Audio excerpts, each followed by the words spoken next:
하나님은 우리를 폭로하신 이후에 연합하게 하십니다. 하나님이 인간을 하나님 앞에서 먼지와 티끌이라고 하신 거 기억나세요? 그래요. 그것을 인정하는 거. 나는 먼지예요. 나는 티끌이에요. 나는 없음이에요. 나는 아무것도 아니에요. 그렇게 말하는 자체를 순종이라고 하고요. 그 순종을 비움이라고 합니다.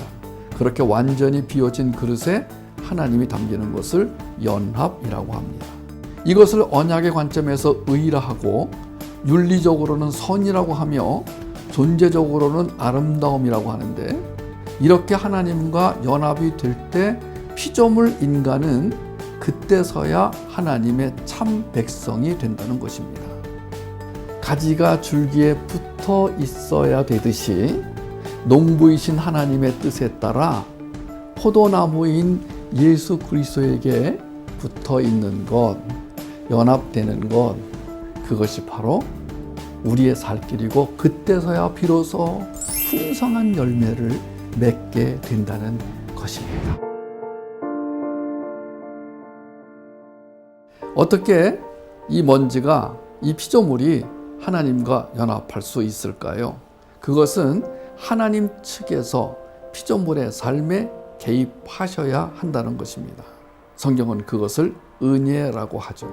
그래서 하나님의 은혜가 인간 역사 속으로, 하나님의 진리가 인간의 마음과 역사를 뚫고 들어와 은혜의 옷으로 덮어 주실 수밖에 없다는 것입니다.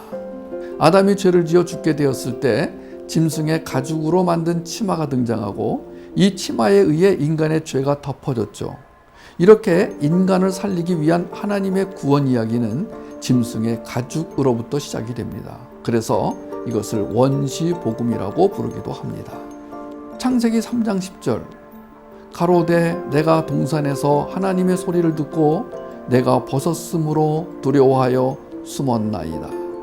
네, 모든 피조물은 하나님 앞에서 벌거벗은 무력한 존재로 살도록 지음받았습니다. 그런데 인간이 하나님께 부끄러워한다는 것은 인간이 하나님 앞에서 자신의 자존심을 세우게 되었다는 것입니다. 자신의 죄와 악이 하나님께 폭로되는 것을 용납할 수 없게 된 것이죠. 창세기 3장 10절의 말씀은 지금 내가 부끄러워서 내 자아 주체성이 무너져서 내 자존심이 상해서 드러낼 수 없다는 아담의 고백입니다. 이것이 성경에서 말하는 죄고 악이며 죽음의 상태입니다.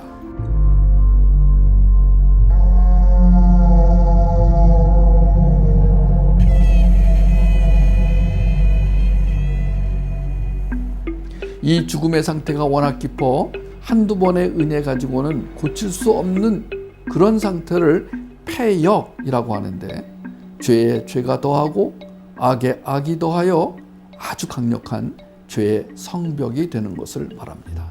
그래서 바울은 모든 인류는 죄와 악으로 이미 죽어 있다고 선언해 버린 것이죠. 그런데도 하나님은 그 인간의 실패를 무상으로 덮어주시고 계시다는 것입니다.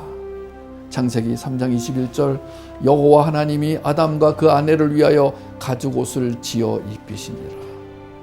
이것이 하나님의 덮으심의 은혜, 정령 죽으리라는 하나님 언약에 의해 반드시 죽을 자들에게 하나님의 절대 주권 속 은혜가 옷처럼 덮여진 것입니다. 이 은혜의 옷 입은 자를 성도라고 부르는 것입니다. 이 옷 이야기, 이 구원 이야기를 점층적 반복적으로 전개해 나가는 게 복음이에요.